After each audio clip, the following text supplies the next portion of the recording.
You grew up and then you grew back down. There's no way that I can see ever coming around. You're so blind and you're so insecure.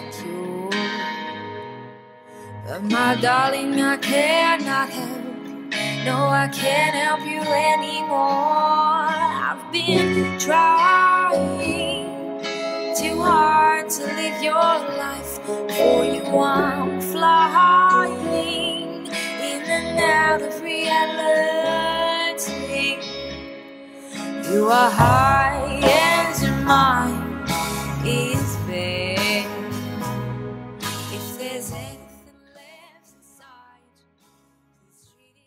Alors Aurélien, je t'écoute. Alors, donc toi, tu es ergothérapeute. C'est un processus de soins qui utilise l'activité et l'engagement dans l'activité humaine.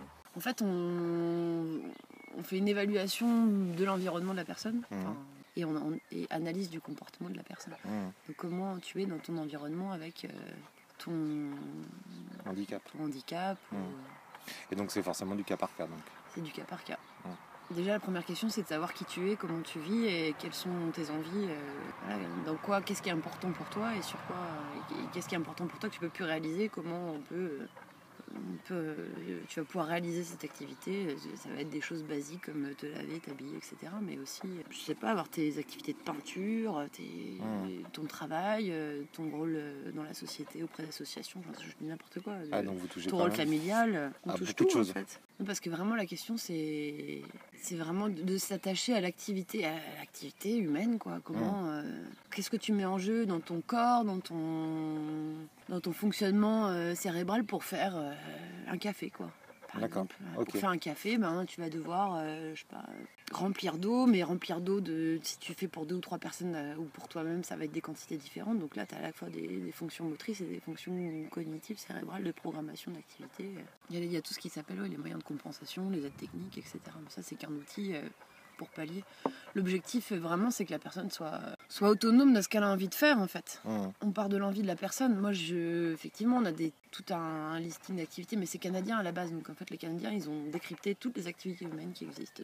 En fait, on peut dire que c'est une question de confort, en fait. Ouais, à la qualité de vie, ouais. À la qualité de vie. Ouais. On a aussi la personne âgée, c'est la démence. Donc, ça va être aussi à la fois les trucs cognitifs.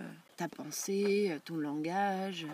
ta mémoire, ton attention, et puis qui vont te permettre d'avoir un comportement adapté à la société dans laquelle tu vis. On vit dans une société qui est régie par un certain nombre de codes et quelque part tu dois suivre un certain nombre de choses pour pouvoir être apte à vivre dans la société. Il y a aussi tout ce qui est la sphère psychique. J'ai des copines qui travaillent plus en psychiatrie. Et qu'est-ce qui est le plus dur dans ton métier selon toi personnellement? C'est l'institution, c'est le cadre institutionnel, c'est le fait que je sois toute seule sur un service de 81 lits. Donc forcément, ça oblige à cibler certaines situations et je peux pas entrer en relation avec toutes les personnes du service, même si j'essaye de le faire. J'essaye d'aller discuter avec chaque personne et de sonder un peu, de voir ce que je peux proposer. Et la mobilité, elle commence, notre prise en charge, elle commence dès l'arrivée du patient, de manière à ce qu'il puisse au moins bouger dans son lit. C'est une autonomie de mouvement, retrouver le mouvement, retrouver de l'activité, même si c'est confiné dans un lit ou dans un fauteuil. Quand effectivement les gens ont des projets d'entrée en structure, en EHPAD, c'est des gens que je verrai pas beaucoup parce que ça sera un relais immédiat de par la structure maison de retraite. Donc, quand les personnes sont trop altérées, donc sur des démences, nous c'est vraiment sur ça. Donc des maladies d'Alzheimer très évoluées, c'est vrai que ça va être... dans ce service-là, en tout cas, des personnes que je vais peut-être... un peu moins voir. J'ai des femmes qui viennent pour des scléroses en plaques assez évoluées et là qui sont assez jeunes, qui ont une vie maritale, qui ont des enfants, qui ont des responsabilités, qui ont des loisirs, où là c'est effectivement ça va être des gens que je vais voir plus parce qu'il y a plus de sphères sur lesquelles je peux intervenir et les aider à être autonomes, en tout cas avoir une certaine satisfaction dans ce qu'elles vont pouvoir reprendre comme activité. La question elle est vraiment là, quoi. Mais ça va être en lien direct avec la manière de vivre et le quotidien. D'accord, ok. Nous, on va se satisfaire avec le patient de ce qui, lui, le satisfait. Ça part du médecin, j'imagine? Oui. Ou de l'hôpital? ça part du médecin, ça part du patient. On agit sur prescription médicale en France. Merci Mofi. De rien. Your cuts and all your bruises, they'll fade, but it's only on the surface, 'cause it's just too late. I've been trying too hard to live your life for you. I'm flying in and out of reality.